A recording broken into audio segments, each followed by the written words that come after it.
This presentation was produced under U.S. Department of Education Contract Number GS00F115CA with Synergy Enterprises, Incorporated. The views expressed herein do not necessarily represent the positions or policies of the U.S. Department of Education. No official endorsement by the U.S. Department of Education of any product, commodity, service, or enterprise mentioned herein is intended or should be inferred. Well, welcome everyone to our podcast number 7. During this series of podcasts, we are going to be interviewing students who have either gone to a full immersion school at some time during their educational experience or are attending language programs within their schools. And so we want to welcome everyone and thank you for coming to this Native American Language Resource Center podcast number 7. Our guest today, we are joined by Napua Kalima Martin. Aloha, Napua. Aloha. Napua, would you mind doing a little introducing yourself? O Harry Pacheco Martin Kekane o Estela Stagar Kavahine. Nohopu laua hanau ia o Jerome Jerry Martin Hekane. O Charles Afong Kekane o Aida Palakiko Kavahine. Nohopu laua hanau ia o Audrey Nalani Aan Afong Hevahine. O Michael Del Motas Kekane o Carissa Kyle Kaanoia Pu'upu'uvai Kalima Kavahine. Nohopu laua hanau ia o Rissa Poliahu Kalima Motas Hevahine. O Duran Kanani Afong Martikikane, o Rissa Poliahu Kalima Motas Kavahine, no Laua Hanau ia o Napua Kaumakani Kanani Kalima Martin Hevahine. Aloha, I am Napua Kaumakani Kanani Kalima Martin, daughter of Duran Kanani Afong Martin and Poliahu Kalima. I reside here in Hilo, on the Big Island, but I'm originally from the island of Oahu. I am currently 18 years old and graduated from Ka'umeke Ka'eo Hawaii Immersion Public Charter School. And now, after graduation, I am currently a preschool teacher's aide at Kaipahola. So, aloha. Aloha mai kako o wau o Ioane Bouchard. No kona mai au, ua hele au I ke kula o Ehonui Kaimalino, ua hele au I ke kula o Kamehameha, Hawaii, ke manawa, ke hele ni ana au ke kula o ke kula nui o UH Hilo. So anyway, hi guys. Aloha, mahalo for coming and for taking the time to share about your Hawaiian language immersion experience. And so let's get right into it and really tell us, why did you attend a Hawaiian language immersion program? Well, in the beginning, it all starts with my makua, my parents. They are the people who put me first in the step of joining a Hawaiian immersion school. Mm-hmm. But as I got older, I chose to stay because for me, my culture is my identity. And without my culture, it would be really hard, I think, for myself. I would be very lost. And it's just, as a person, for myself, it means a lot to have a connection with people, even if it's your ancestors that you've never met, and especially with the land. While attending Hawaiian immersion schools, it helped a lot with understanding who I want to become as a person, because culture, traditions, and stories really, I feel like guided my perspective, the way I think, the way I breathe, and everything. It's a work ethic, and it's basically who I am. Nice. Awesome. When did you start Hawaiian language immersion? What grade were you? I was 4 years old in kindergarten at Kekula Kayapuni Ovayau. And then all the way up to 6th grade. And then when I reached 7th grade, I attended Hikula Kayapuni o Anuenue for a year before I moved up to Hilo and attended Ka'umekika'eo from 8th grade all the way till 12th grade. Nice. Well, as an adult, I'm very, very honored to have this. I'm very, very happy to have this this history of mine. I'm very, very proud that I come from this background, that I come from this community. Being able to speak my own language, being able to carry out certain cultural practices that aren't carried out much these days is such an honor to uphold, a big piece of history for my people. Something that I was taught at a very young age, and when I got older, I understood the importance of that. And yeah, I've just been in awe. I started going to Ehunui Kaimalino, which is in Kona, around Mala'osa kindergarten, and that was the only instance where the entire curriculum, I believe, was in Hawaiian. Originally, before that, I've gone to preschool, and usually that was under Kamehameha preschool. And they would, of course, incorporate, Hawaiian songs and little, jingles here and there. But it was at Ehunui where you had the teachers speaking to you directly in Hawaiian. Wow. So you've been in immersion your entire educational experience. Yeah. Yes. Wow. That's lovely. That's lovely. And was there a difference in the programs as it relates to, like, you were on Oahu and then you moved to Hilo? Was there a difference in the program? Yes, and I personally think that's because when I moved to Hilo, I had a big nature shock, I would say, because when I was living on Oahu, we were mostly taught the language, especially more so at like the younger age. But when I finally moved up to Hilo, I had a lot more opportunities to have a connection and appreciation for my environment and surroundings. But other than that, the big difference, I think, other than what you learned, probably was the sense of community. Like, it was a lot more stronger. And now that I'm older, I realize that community means a lot. And like the saying goes, it takes a village to raise a child.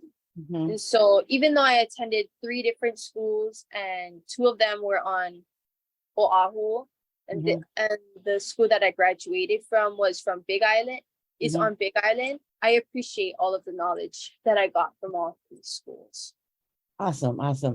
So so was there a difference? So you went from Ehunui Kaimalino, which is a Hawaiian language immersion school, to Navahi o Kalani o Pu'u, which is another Hawaiian language immersion school. Were there differences between the 2 schools? And if there were, what were they? Navahi and Ehunui, they share a lot. They have a lot in common, of course, because they have similar goals, in my opinion, to teach Native Hawaiians their culture, their history, their language. I would say the biggest difference between Navahi and Ehunui is Navahi is a product of the university, which is right there, right in town. They work very, very close in tangent. Ehunui is kind of on the other side of the island, so communication and staff to transition from there would be a little bit. I think that is one of the main difference between Navi and Ehunui is just closer to like the hub of trying to figure out what is Olelo Hawaii, what is Hawaiian culture. And then to the both of those, difference between Ehunui and Navahi to Kamehameha schools. Yeah, I would say that the differences kind of speak for themselves, because Kamehameha isn't a immersion program. It is a college prep program, and it's privately. It's a private school, right? That was like the biggest difference, was going from speaking Hawaiian every day for the entirety of the day to speaking Hawaiian every 2 days of a week for an hour. The only thing you got is just speaking at home with your family. Right. And did you have like classmates from Navajo or Ehunui Kaimalina that joined you? A handful of my friends from Navajo from my grade came with me to Kamehameha. And it was quite funny. We clung to each other very quickly just because we knew it was like, oh shucks, all these people who don't really speak Hawaiian, do they understand?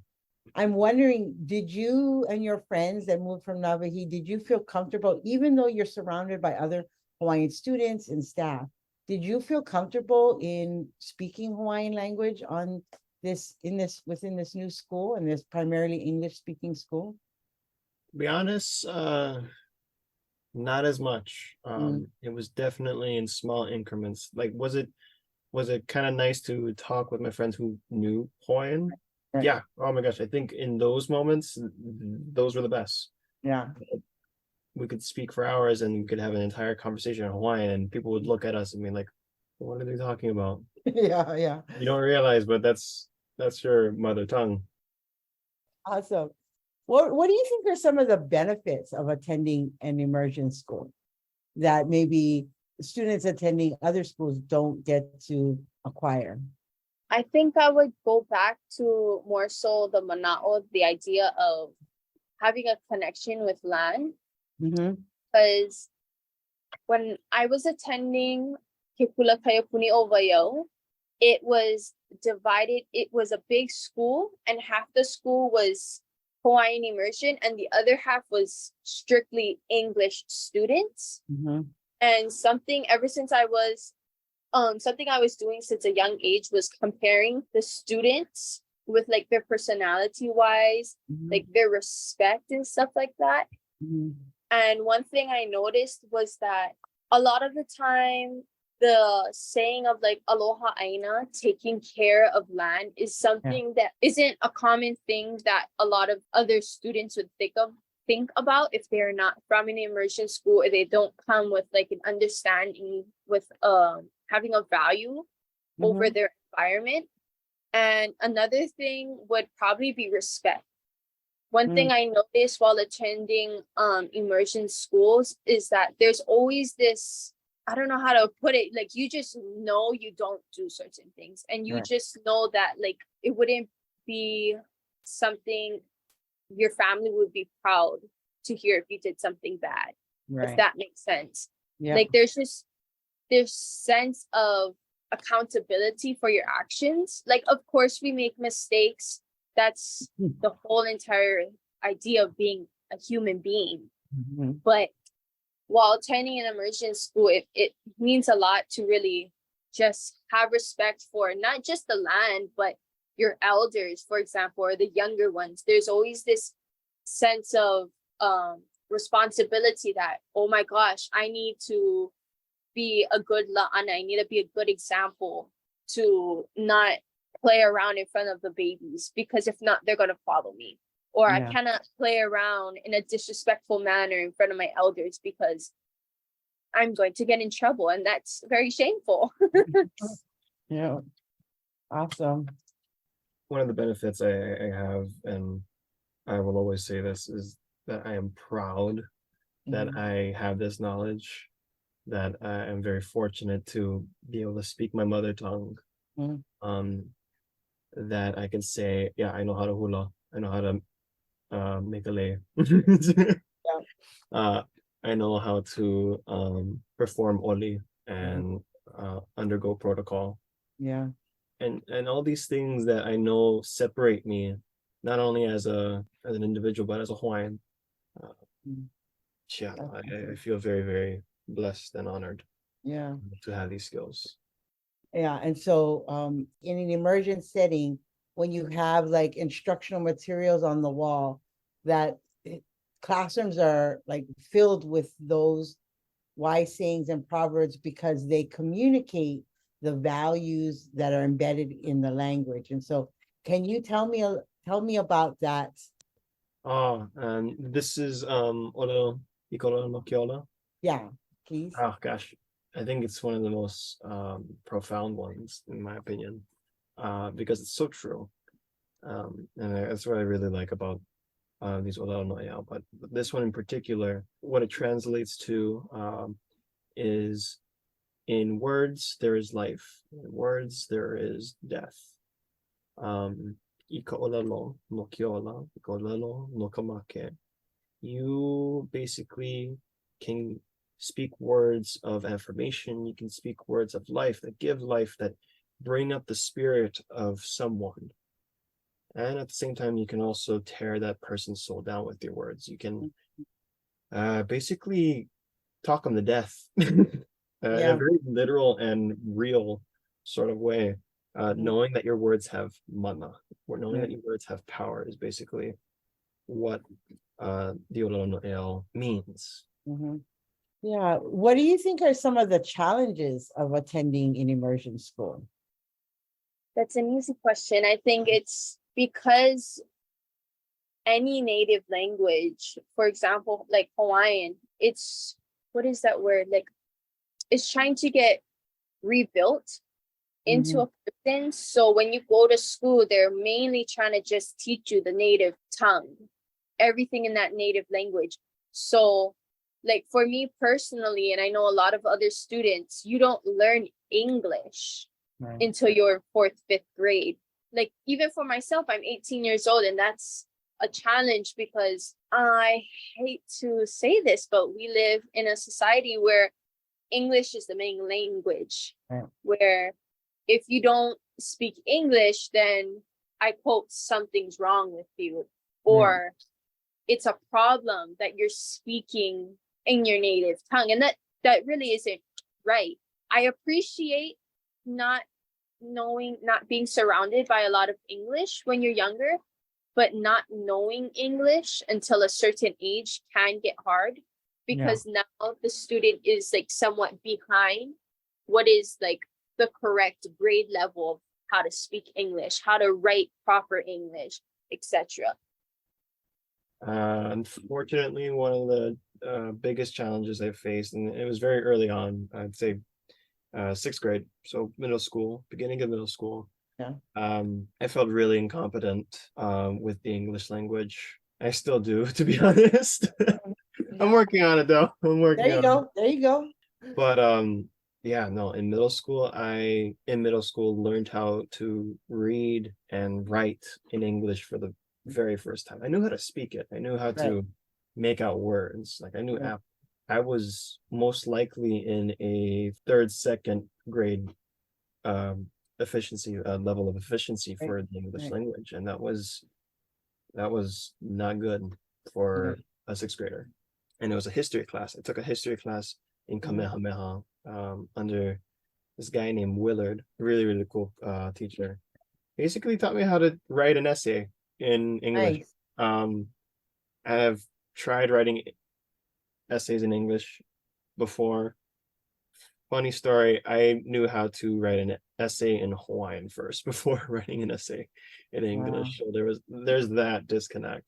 So it all felt overwhelming, and I think at some point I felt like I was mad at my family for putting me in this situation, for making me feel dumb. Like I'm not gonna succeed because everybody speaks English. And it's kind of too much. Another thing, I feel like knowing that it's okay to be different, if that makes sense. Like I want to turn this into a positive, but I know like for myself when I was younger that I had this idea that like I don't know how to communicate with my other friends sometimes, because Hawaiian language was my first language. And that goes same with like my siblings, but it becomes a challenge because you somewhat underestimate yourself. In the ending, we need to go through that hard times to really grow as a person and learn that that's not actually a problem. So it's just a lot of character building, with understanding that being Hawaiian or being native is a positive. And although you may be feeling like, oh my gosh, I don't know how to do something like how another child who doesn't go to an immersion school might know how to do, like that's okay, because in the ending you will learn how. It just takes a little bit more time to learn certain things than it does for a student who has only learned English. Yeah, awesome. Awesome. So given that, when you have your own family, would you be sending your child to immersion school, and why or why not would you do that? Oh, automatic. My child will be living and breathing their Hawaiian culture and language. That's a given. Mhm. And I will make sure to that to anyone that I date, is that I want my offspring to have a connection with where they came from. I was just having a conversation with my dad about this, is that there's this group in Keaukaha in our community, Hui Ho'olei Maluo, Mm. and every fall, every summer and spring, I do my best to attend their summer programs, spring programs. And it's basically where a bunch of students from all different types of schools, from grades kindergarten to 12th grade, come together and they just work on the aina. They just work on the land. And yeah, I was telling my dad that I had, because I was busy over the summer, I hadn't had any time to hang out with these aunties and these uncles, with these community members. And I felt very lost, very lost. Like, Yeah. it makes me so happy to be a part of a community, to be a part of other people than just my family, that I feel loved. And sometimes that can be hard to find at school. That's why. So I would want my keiki, I want my child to be surrounded by that knowledge, that wisdom, that love and support. Because like you said, the olalo no el, the wise saying of "Aole ipau ka ike ikahalo ho'okahi." There is no knowledge that stops in one halo, one school, house, and so on. It takes a village to raise a child. And I feel like now that I'm 18 years old and I attend these workshops, not just as a student, but as a helper at an internship, it means a lot that community can raise a child and help them to become a better person.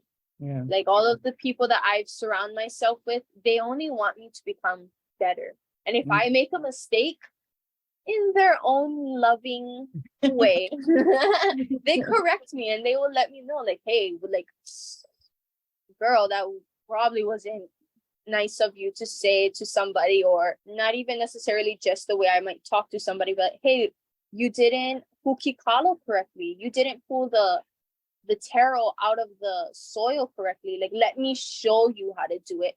There's always this feeling of wanting to help and not wanting to be selfish and self-centered, where go and figure it out yourself.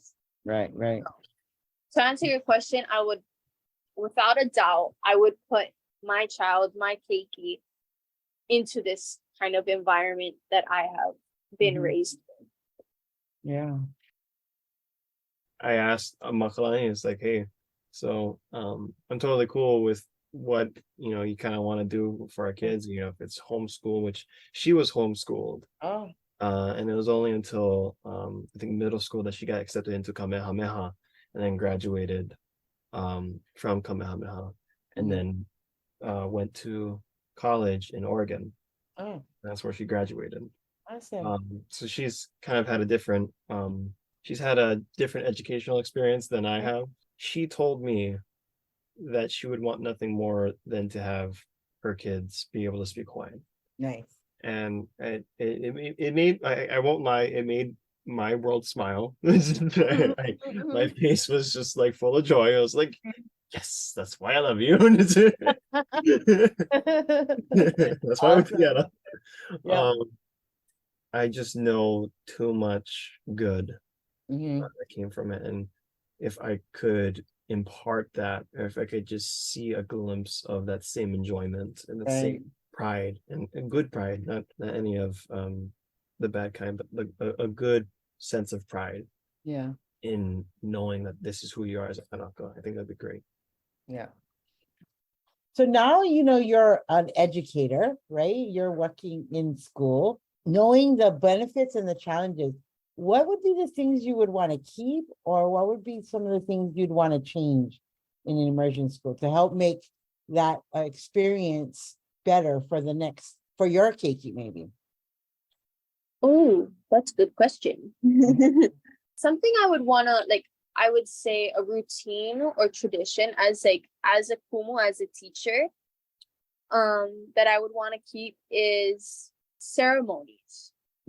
So an example is every day, and I mean every day before school technically starts, and this has happened for me ever since I was in kindergarten, is that before school starts, we are all lined up and grouped together, and we have to chant a chant that's given to us by wherever you are from. And basically what you're chanting, the first people who need to chant are the students, and they chant to ask the kumus, the teachers, hey kumu, I'm ready to start my day. I have centered myself.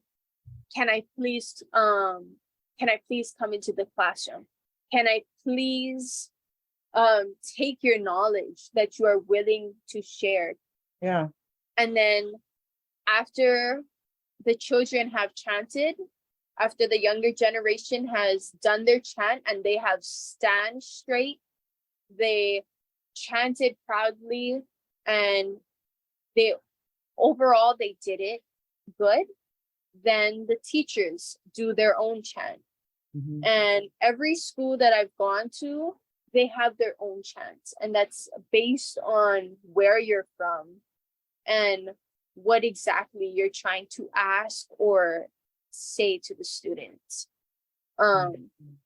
So yeah, that for sure is one that I would automatically keep. I feel like that really helps with, like I said earlier, centering the child. Another thing would be, I wouldn't stop speaking the native language as much as possible. You cannot stop speaking your native language. I understand it might be hard at times. I mean, as a teacher, I can really say this because I work with 3 and 4-year-olds who their first language is English, most of them. But it's something to help strengthen the student, the next generation, as well as yourself, with knowing that, like, okay, might be a challenge, but it was also a challenge for our ancestors, our elders, to be told that they're not allowed to speak. Yeah, that's great. That's awesome. I mean, I think both of those examples lend back to what you said earlier around community. How has attending an immersion school prepared you for where you are right now? It has taught me a lot about myself. And for the most part, it has just made me more confident. I can go into a business setting and know these things about myself, and know that I am in a room full of very smart individuals, and I have worked my way to being the kind of person that I am today, a well-educated Hawaiian who has been blessed with so many opportunities, and I can't thank the people involved with those opportunities.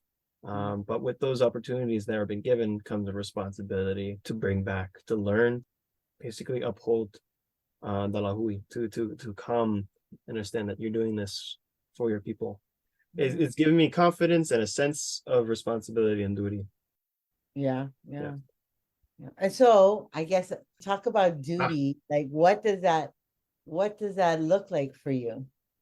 So me and my fiance are thespians. We're theater nerds. Yeah. And we have loved telling stories for the longest time. I think my love for theater kind of stemmed very early on in my high school career. Being a part of all of Kamehameha's Hawaiian operas. Yeah.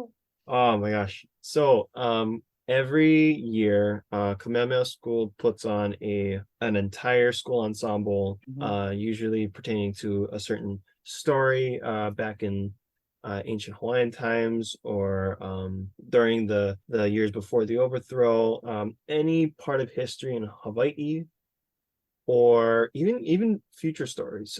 It's Hoike is the epitome of Hawaiian theater for Kamehameha schools, and the entire school just bands together to put on, I think, total of 3 shows, and it is quite the experience.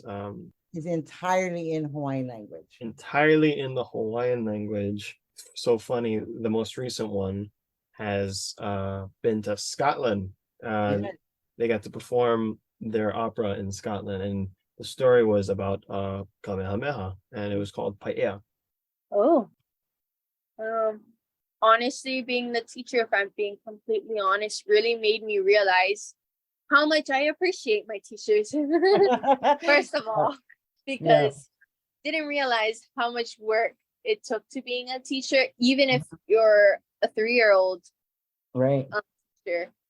It takes a lot, but by going to immersion, by being the teacher now versus the student, it really made me somewhat like compare the way I was taught versus the way I want to teach.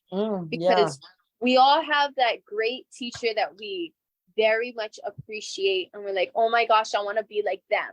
I want to be like them. I love this teacher, because I know I have that teacher. I have a few teachers who I really appreciate and want to be like. And there's also some teachers that really maybe wasn't your favorite teacher, but in all honesty, actually really challenged you and made you work hard for what you want. I think it really helped me with understanding that we don't know what goes on in a person's life, in a household. And with that idea of, again, it takes a village to raise a child. Sorry, I'm going to keep going with that because I love that idea, and I feel like it goes great with understanding, like, in Hawaii, a local person and their upbringing. So it's by being in an immersion school, it somewhat encourages me. It makes me happy to be that extra person in this small child's life to help raise them and help nurture them with a lot of new knowledge, whether it's a new song, singing the colors of the rainbow in Hawaiian, or counting their numbers, learning how to write their name. And so it's like, oh my gosh, should I really be speaking, singing, chanting, doing, like, for some reason we always feel embarrassed, but by coming from that, knowing that sometimes there's this sense of embarrassment, that, hey, take pride in what you do, because it took a lot for our kupunas, our elders, to go through what they had to go through. And if they seen you now, they would be so proud. So proud. That totally answered my question. I was wondering, now that you're teaching, and again, you're getting, like you said, most of your students coming in are not, Hawaiian is not being spoken in the home. What are some of the strategies you use?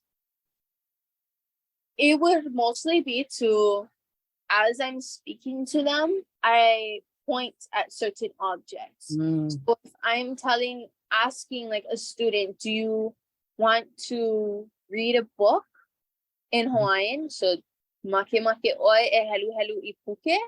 I would use my hands as like not Like necessarily sign language, but like just like show them visually like what I might be saying. And if they're still confused, then that would be standing up and pointing at it. And then the way a child is gonna be very, what is this word? The way as a child will be able to understand what you're saying is if you continuously speak it around them. Even though that's hard. Another thing is singing songs. especially when you're 3 years old, 4 years old, 5, 6, 7, and 8. Yeah. Is that by singing songs, it really helps like get the attention of a young person. It really does. So we have a color song, and based on where you go to school at and which island, Right. the song is sang differently and some words are said differently. But for the most part, kids know their colors. They know red, yellow, green, blue, orange, etc.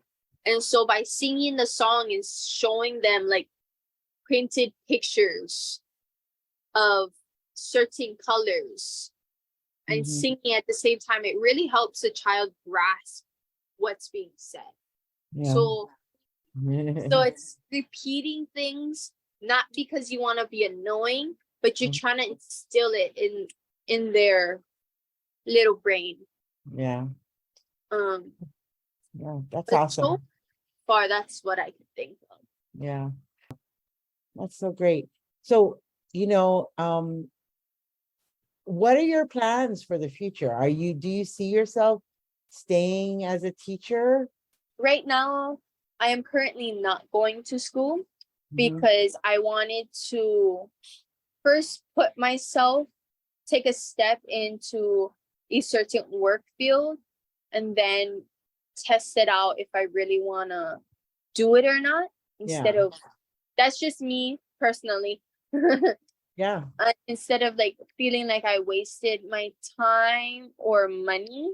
But I can say that by either spring or next fall, I will be attending college because I do want to continue this. Awesome. Being around these kids, especially growing up in an immersion settings, and now seeing the joy in other kids, seeing them like actually catch on to words, or at least they might not be able to converse with you, but you could say a whole entire chant and directions of what they got to do in Hawaiian, and they grasp every little thing you said. It gives me like so much encouragement that this is something I want to do in the future. And I actually really do want to become a principal one day. Awesome. I am so proud. Even if you see me through a screen or in person, I can confidently say that I am so proud that I graduated from an immersion school. Just so happened the school that I graduated from is actually the first ever Hawaiian immersion school from kindergarten to 6th grade or high school on Big Island. And so I come with so much pride when I say that. And I would love to be the principal at that school when I get older. Awesome. Go for it, girl. That'd be great. That's all my questions. Did you have any sort of closing statements, maybe something we didn't cover that you want to make sure everybody learns and hears about your, many years and experiences in a Hawaiian language immersion setting? Yeah, and I do. And the first thing I would say is to, even though you might be scared on like speaking your native tongue, I promise you there's nothing to be embarrassed about. In fact, you should take pride in it. Just having a sense of pride that it's okay that I can speak my native tongue, because that is literally what makes me me. And if you see somebody struggling or wants to learn, I encourage you to encourage them to learn. I encourage you to find it in yourself to help others. I get it like all the time, whether it's parents from my students or it's a relative or family friend, where they say like, hey, I'm trying to speak Hawaiian, but I don't know how. Just having the i'ini, the will to want to learn is already like half the battle. It's already half the field trip.